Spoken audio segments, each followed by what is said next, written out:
Hey guys, this is Justin Gaynor with Gentleman's Purpose Late Show. Glad to have you here tonight. I got some great things on the docket to talk about. Let me just say today has been one of the most beautiful days in South Florida that I've experienced in a long time. It seriously is like air conditioning weather out here. It's amazing. And so I had a great day today, got a lot of work done. I would just want to reiterate to you that this month, Gentleman's Purpose e-magazine is available for free. You can go to issue.com/gentleman's purpose. It's going across the bottom of the screen there. And go ahead and pick up the November 2020 edition.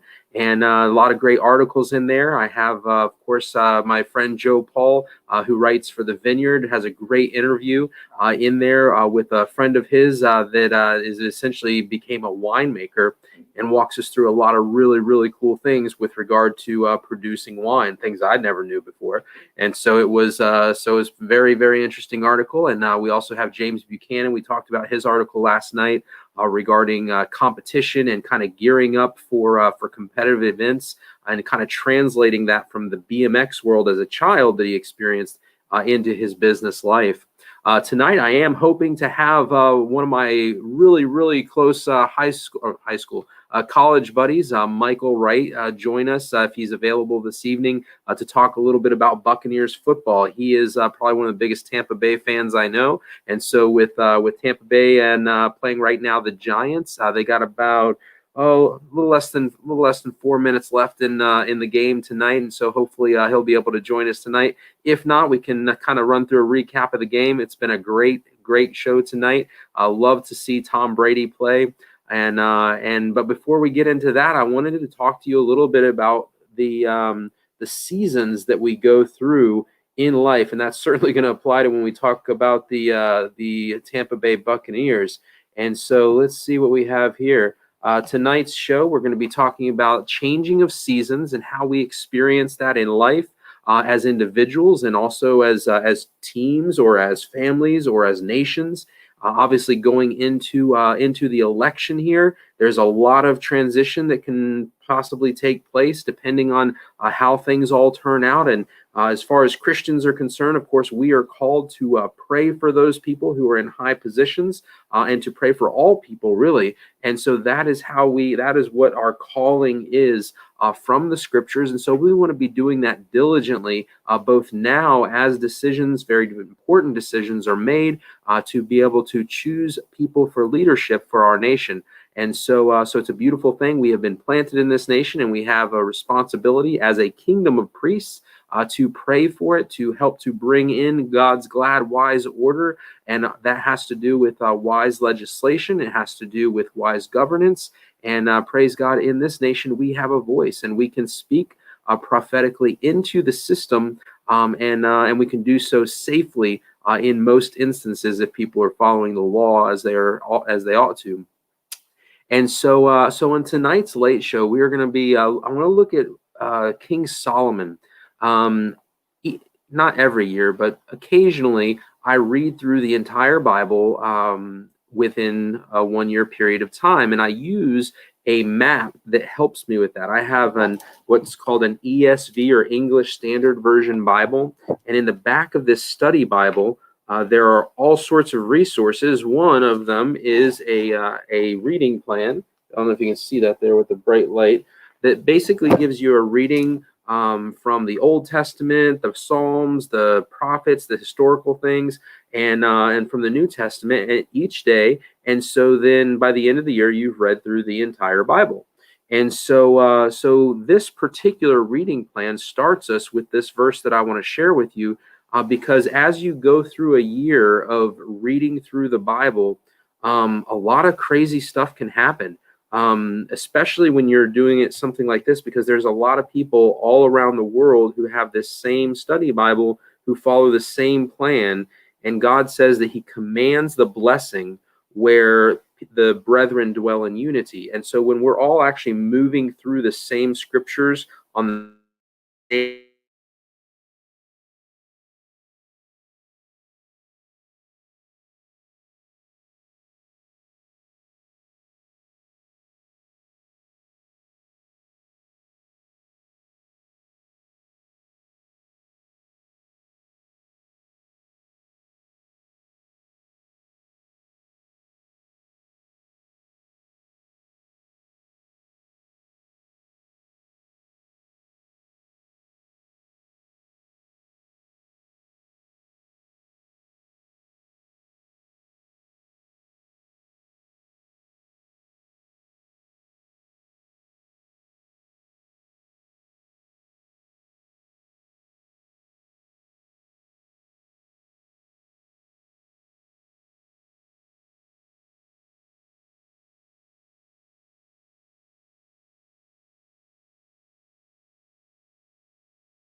All right, so I am back live. Had a crazy, crazy thing. I've never had that happen before. My wireless router just completely went out and basically had to reboot everything. So I'm glad to have you guys back, and hopefully these things will stay up for us.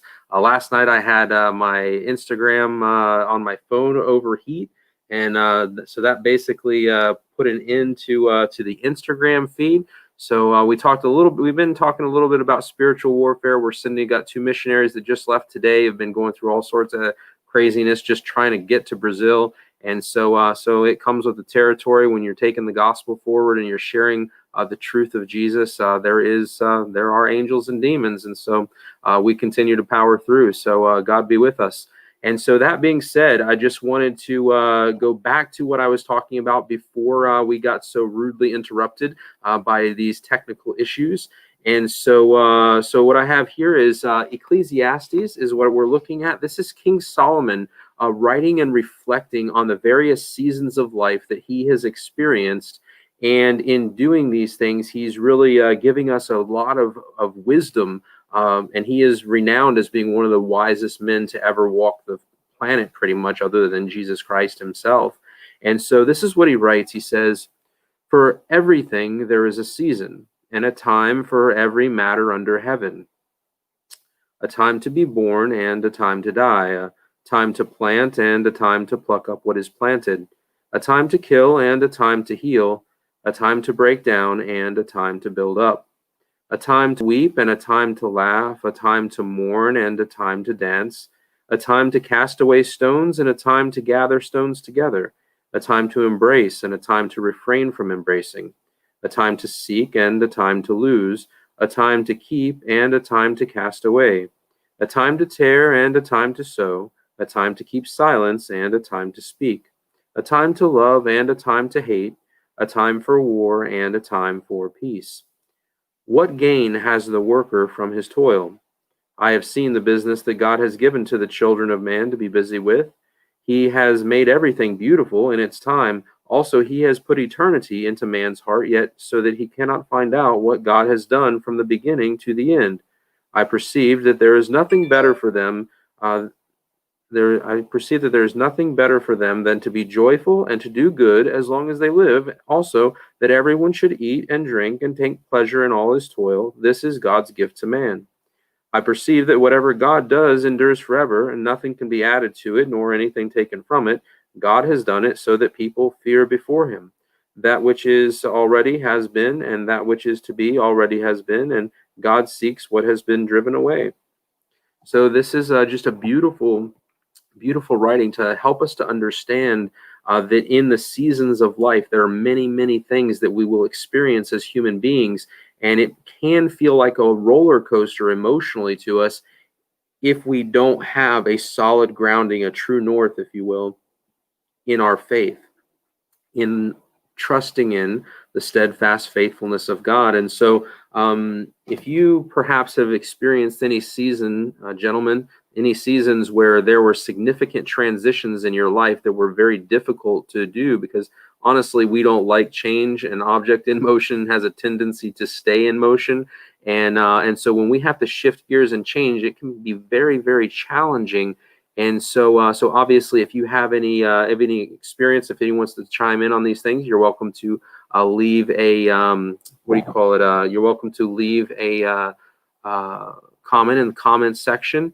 And because I think it's important that we think through these things, because something very dramatic can happen in a moment, and the way your life is, or the way things are going in your life, can very quickly turn positive or negative depending on what happens. And if you're not grounded in a solid truth where you can endure those shifts and those changes and those circumstances in a way where you're constantly learning and growing and not falling or spiraling into depression, or becoming so exuberant that you miss out on some of the suffering in the world that you have an opportunity to speak into and to minister into, then we can miss really the beauty of what it is to be truly human, which is what the writer of Ecclesiastes is telling us.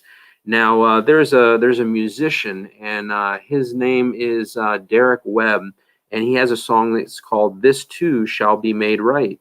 There's a lot of things that I read in that portion of scripture that's not good. You know, a time to kill, a time to die, a time to mourn, a time to cast away stones, a time to refrain from embracing, a time to lose. I mean, these are things that we don't want to do. We don't want to have seasons where that's going on, but that's a reality of the life as it is right now. There's seasons of sorrow and tears and sort of things like that.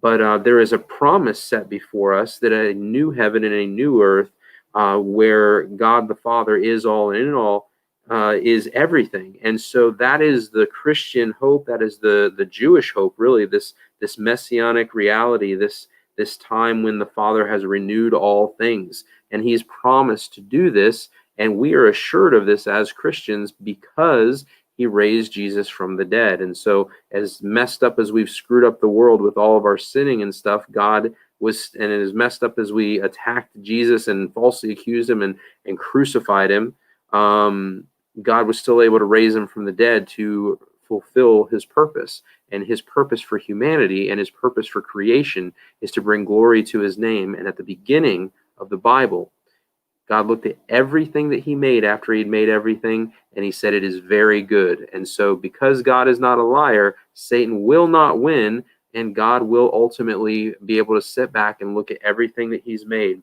and the reality of what He's already spoken, that it will be very, very good. And so that's a very cool thing and something to look forward to. And so in the midst of where we are now, though, we have this change of seasons. And so since we're going to be talking a little bit about Buccaneers football, I want you to kind of take hold of this and what that's looked like in your life.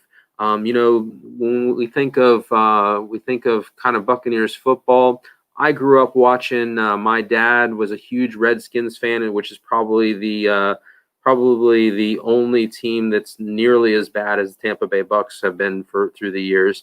But so he was a huge fan of the Redskins. My mom was a Cowboys fan, so they were always like this with regard to football and stuff. I remember that growing up, and so that was kind of my experience. But I can't say that I was ever like heavily into football. Never would have said, "Oh, I have a team" or anything. And so when I got into started my career in finance with Scott Trade Financial Services, I was basically working alongside a young man who was from the Northeast, and he was a huge Patriots fan. And so I started watching a little bit of Patriots football here and there, and started to like Brady a little bit. And so when he shifted gears, and after a 20-year career with the Patriots, signed on as a free agent with Tampa Bay. It was a pretty awesome thing. And so, you know, I think he signed on with them in March.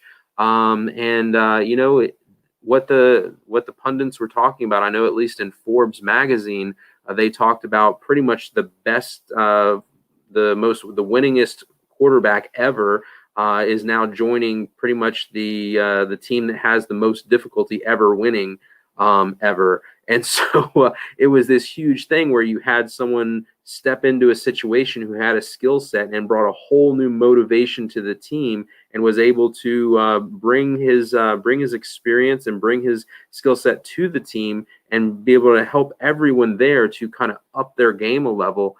And so we are certainly kind of seeing that tonight. There was they definitely started out with a small lead with 3 points, and then kind of just 3-pointers all the way up until they started actually putting some touchdowns, putting some things in the end zone tonight. And last I saw before we got whacked with our internet connection dying, which internet's been working fine all day long until we actually got started to have this conversation. Absolutely crazy stuff, I'm telling you.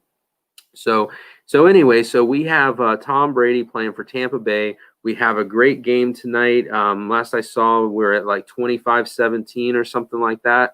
And so most likely they're wrapping that up, or have wrapped that up right now. And so again, big fan of Brady, big fan of the Buccaneers. Not nearly as big a fan of the Buccaneers as my buddy Mike Wright. So he's not here right now, and he's probably sound asleep. He's a hardworking guy. I got a bunch of beautiful kids and everything, and I think back to kind of the days when we first met and were kind of running around West Palm Beach. We were both university students at Northwood University in West Palm Beach. And so Mike's a really good dude. He works for a company called Accounting Principles. So if you're ever looking for a job in accounting or some sort of a typically jobs that are 50 to 100,000 or more, he's a headhunter for those folks. So he's a good guy to contact. You can check him out in my friends on my Facebook page. It's Jason Michael Wright, and so really good dude. And so that's interesting because we look at the Buccaneers and we look at the seasons. I even think of the seasons of Mike's life and my life, and the things that we've seen happen over the years have been nuts. I mean, my life has definitely had a few plot twists, and I don't know about yours. You're welcome to chime in, like I said, but in the midst of all these changing seasons, we may go through very long periods of time before something dramatic happens, very similar to what we see in the life of the Tampa Bay Buccaneers and their performance within the NFL.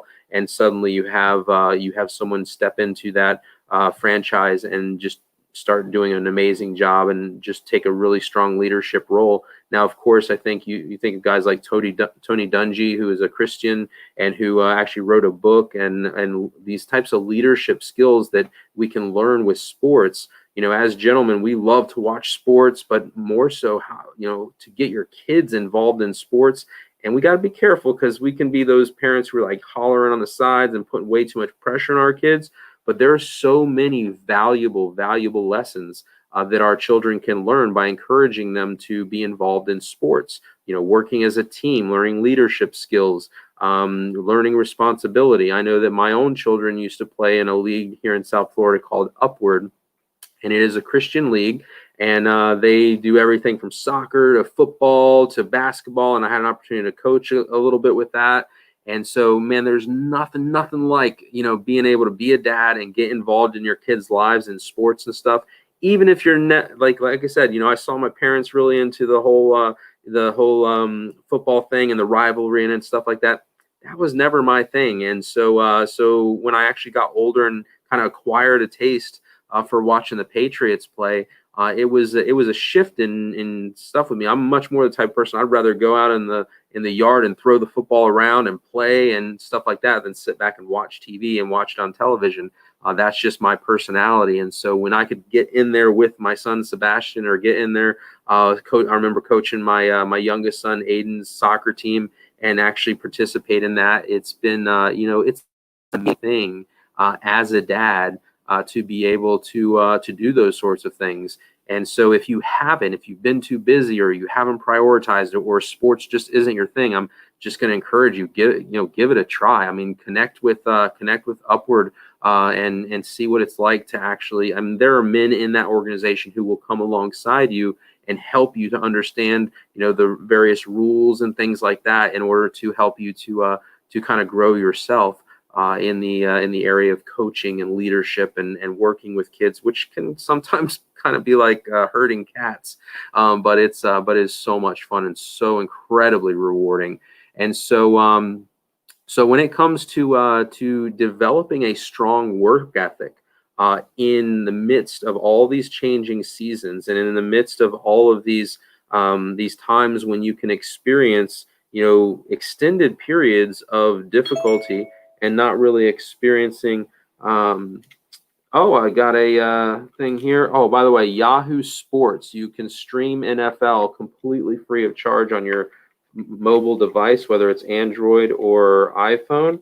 And so that was really cool. That's a good tip. Yahoo Sports app on your iPhone. You can stream NFL free of charge, which is super cool. While I'm talking right now, I'm going to go ahead and invite our Instagram friends into the conversation here, since the game is over and the internet appears to be working again. So that's a good thing. And so just give me one moment. Let me let these guys in here. And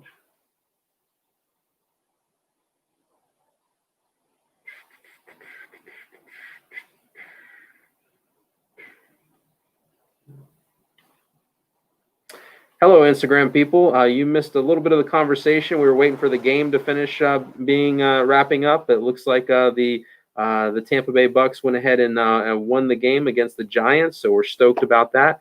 And we are currently talking about developing a strong work ethic. And again, if you're watching us on Instagram, it really probably is better for you to cruise on over to our YouTube station or our Facebook page and kind of connect with us there. Because you're going to be able to experience the screen sharing and some various other things that we have going on those platforms. And of course, if you get to the YouTube station, I want to encourage you to go ahead and click subscribe and ring the bell so that you get notification when we go live and add new content. So when it comes to developing a strong work ethic and dealing with these changes of seasons, it really comes down to, being wise and observing what you're going through and really taking hold of the lessons that you can learn from the various experiences. And sometimes, some of the best lessons we learn happen when we go through some of the most challenging experiences.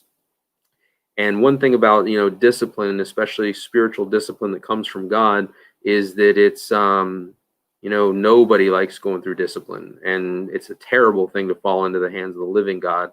But if you learn from it, if you're trained by it, then you will experience a harvest of righteousness. You will and when I talk about righteousness, I'm talking about God producing in your life love and joy and peace, patience and kindness and goodness and gentleness and faithfulness and self-control, all these beautiful things that you yourself experience and you yourself get to be part of bringing forth in and through the lives of others. And so when it comes to developing a strong work ethic, for me, I grew up, my dad was a stucco man. That's where you basically mix up big things of mud and you basically put it on the outside houses, create textures, especially here in South Florida, where we have these beautiful, beautiful Mediterranean style homes. And so there's a lot of the use of stucco. And so my dad did that for pretty much his whole life. And he's a hardworking guy, one of the hardest working guys that I know. And then my mom, of course, she was very entrepreneurial. Grew up working as a waitress in her aunt's restaurant, and eventually had a dream of becoming a restaurateur herself. She, of course, had to go through some things to get to that point, which included waiting tables. It included starting her own cleaning business, which became a construction cleaning business, which she was then able to parlay into the acquisition of our first restaurant, and eventually grew to 2 restaurants. And so it's amazing what we can accomplish when we work diligently and we have a strong work ethic. We want to produce a good quality service or product and deliver that and really serve the people within the community where we are engaging in business. And so when we are in a situation where we work for ourselves, that goes even to the nth level. But I would say as Christians, if I fail myself, I'm pretty hard on myself, and I think a lot of us are. But when we are working for someone else, we not only want to do our jobs well, but we want to work in such a way as though we're kind of looking through that other person, and the work that we're producing and the things that we're doing are done as unto the Lord, as though we were working for God himself, because ultimately that's where our reward comes from. And so that mindset really, really shifts you from saying, oh, well, I have a boss and he's a real jerk and this and that and da. And that can cause us to be demotivated. It can cause us not to really have a strong work ethic because we feel miserable at work. But when you look at the steadfast love and the faithfulness that God has towards you, and you can go in each and every day and engage with whatever your calling is to produce income for you to live and grow and flourish, and you can do those things that you have the ability to do in a way where you're doing it to celebrate God as almost an act of worship, then it becomes a very beautiful thing. And there is a heart motivation that makes you different within the workplace, because most people don't look at it that way, and most people miss out on a tremendous opportunity to have a level of joy in the midst of circumstances that other people simply do not have. And so I want to encourage you to think through what it's going to look like for you, gentlemen, to develop a strong work ethic. And I'm still developing a stronger work ethic. We always are growing in this aspect of what we are, because we all have the things that we don't like to do. We all have the things where we feel slighted, or we just have these things that go on with us. And sometimes we don't always respond like we ought to. Sometimes we don't. Sometimes we're simply not obedient to Christ, and that's a problem. And praise God, He's exceedingly generous towards us, and He's exceedingly patient with us, and we can grow in these things. And so I think that that's something that there are a lot of great books out there with regard to developing a strong work ethic. Same thing with developing a strong character. It does talk about, in I think it's the book of James, who was the half brother of Jesus, talks about the things that we go through and these various trials that we experience in life that are very, very difficult. But on the other side of it, what it actually produces is a solid character, so that you are the type of person who can be trusted. You're the type of person who is going to do the right thing when nobody's looking. And you're the type of person who really genuinely wants to see everyone around you succeed. Even the people that may not like you all that much, you still want to see them succeed, and you still want to see them do well, because your love for them is not based on what they do. It's not based on their personality. It's not based on who they are. Your love for them is based on God's love for you, and you're simply allowing that love to flow through you into their lives. And again, that can be a very surprising and strange thing for people who are not used to that sort of thing, or they may be embittered or things like that, or they just really don't like you and they can't figure out why you're being nice to them. And so that's a very strange situation to be in, and I've experienced that many times. But it's just the way it is. It's what we're called to. That's not to say that we like everybody, but we are called to love everybody. And so we need to be diligent about allowing God to do that. And that is very much part of having a strong work ethic as far as God is concerned. Why? Because God says that the whole work of God is simply to believe on the one He sent. So if you're believing in Jesus, that Jesus is shaping your life, that Jesus is shaping your character, that Jesus is leading you in a good path, that He's giving you a life that is truly life. If you believe those things and you hold on to those things, then as you endure various trials and go through those things, they are going to have their proper effect on you and on your character, so that you will come, when you enter into a season where it talks about in Ecclesiastes, where building up is happening, and laughter is happening, and dancing is happening, and seeking and actually reaping positive things and loving, and those things. As those things are starting to happen after you go through those difficult seasons, it's like, wow, this is amazing. Thank you, Jesus. It's so wonderful. And it gives us strength and hope, especially the next time we end up finding ourselves in a season of difficulty. We're like, we have been through stuff that's worse than this, or maybe we haven't been through stuff that's worse than this. Maybe this is the worst experience we've ever had in life, and we're just having a terrible season, and all of a sudden, but we know that we came through the other stuff. And so it's kind of like, when that happens, then it's kind of like when you go work out at the gym. You go there and you're kind of wimpy and stuff like that, and you maybe put up you put up a barbell with 245 plates on the side of it, and you barely get it. You barely push that iron up, and then a couple weeks later you got a couple 45 plates on there, and you got a couple 25 plates on there. And so the resistance gets more because you're getting stronger. Your character is developing. You are becoming a better person in working out these emotional and relational and even circumstantial exterior things going on, and you're becoming stronger in the midst of it. And so all of that has to do with a strong work ethic.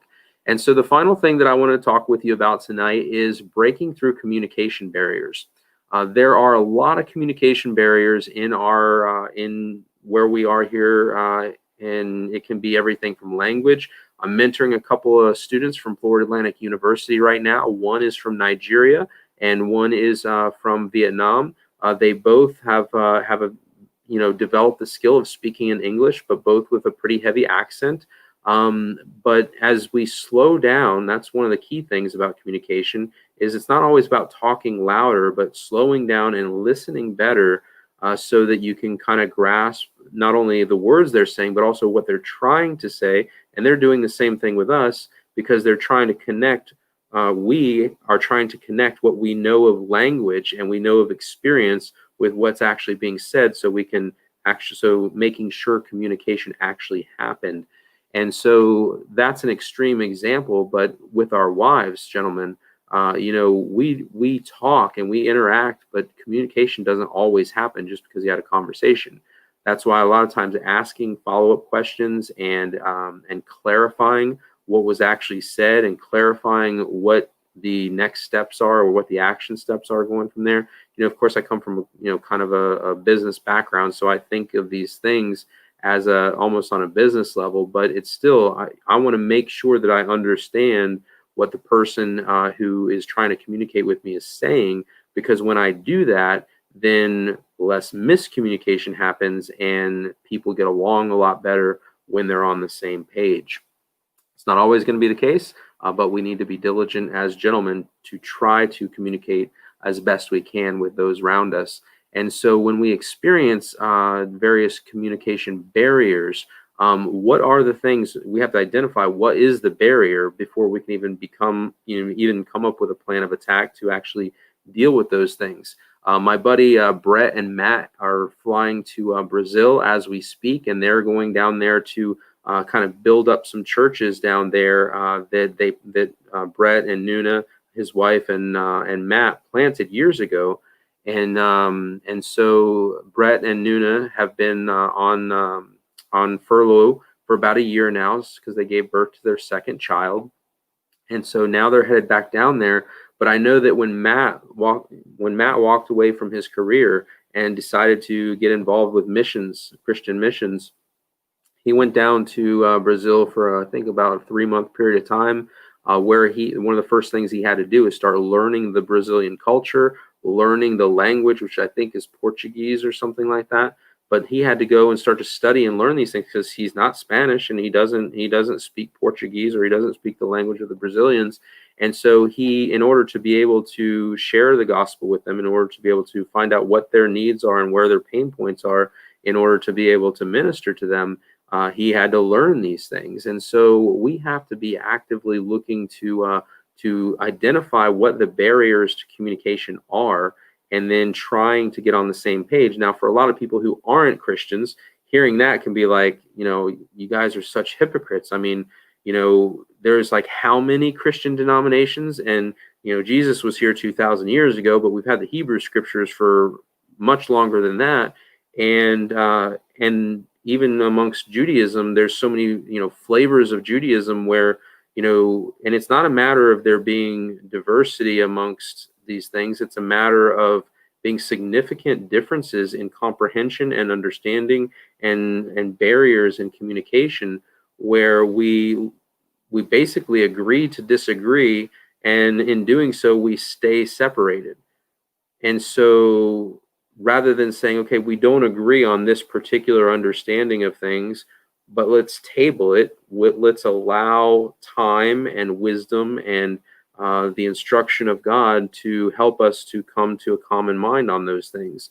That is something that we as Christians know that we are working towards, because it says in the scriptures that part of the reason that God gives his children spiritual gifts is for the upbuilding of the whole body of Christ, that's the family of God, until we attain to the fullness, until we become one mind, even unto Christ Jesus, even into the day when all things are made completely perfect the way that they're supposed to be. And so we are journeying in that direction, but sometimes there are these barriers to communication that we seriously need to break through.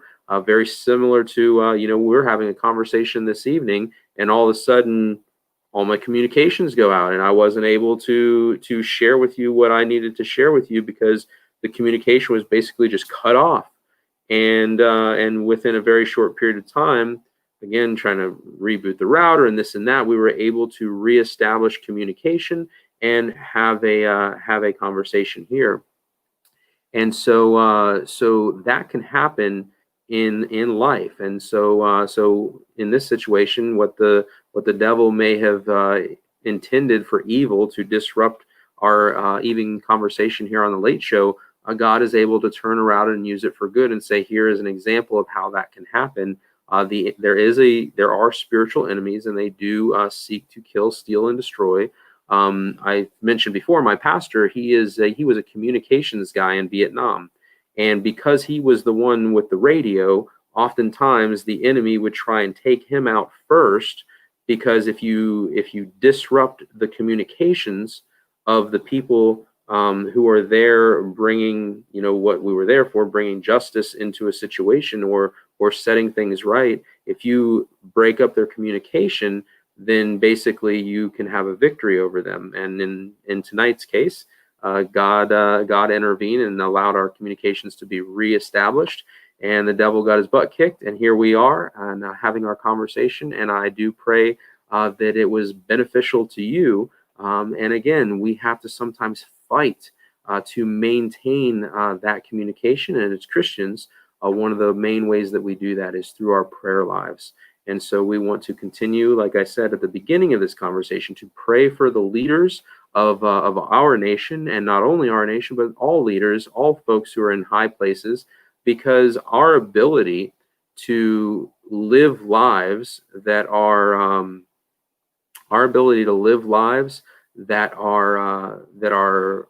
quiet and peaceful and all godliness, is that we live in a society where we can do those things, and we can embrace the joy of being human when there are proper structures in place to facilitate that. And so that happens more and more as we, God's people, pray for those things.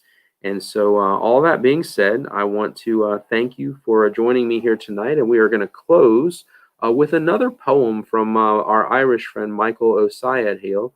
And I put a link to his website into the comments yesterday, and I will do so again this evening, because if you go to his website and you just click on poems, he's got a lot of really great poems. He's also got a recent book that was published that won some pretty significant attention and awards.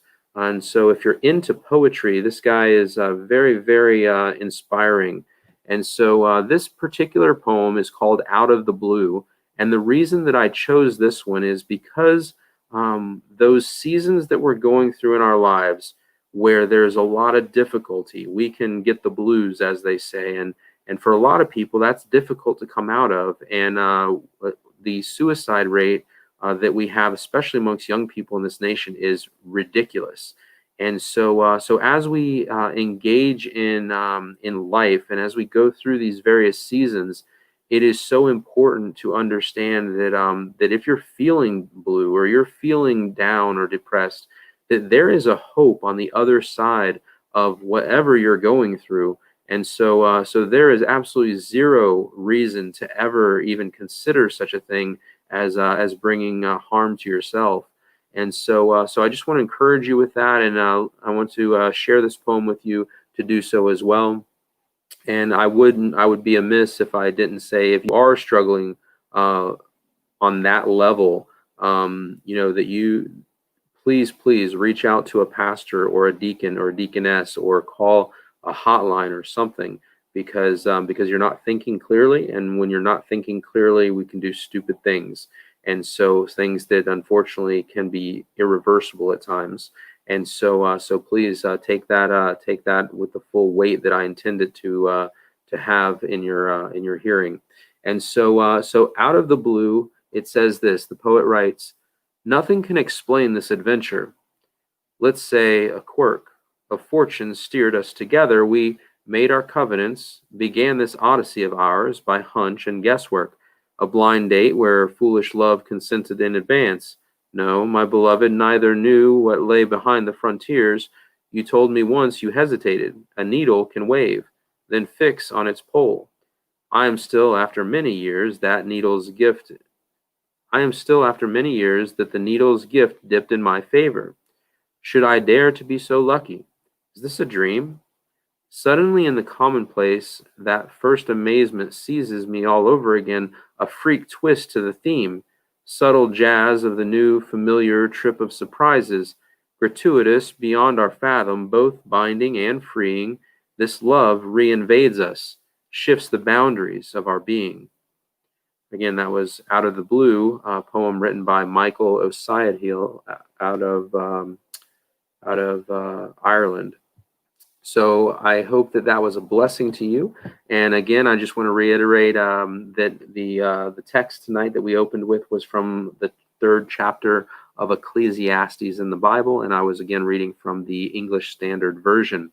So this is Justin Gaynor with the Late Show, Gentleman's Purpose. Make sure you subscribe to our magazine at Gentleman's Purpose on issue.com, the digital magazine rack. And again, across the bottom there, issue.com /gentleman's purpose. Have a good night.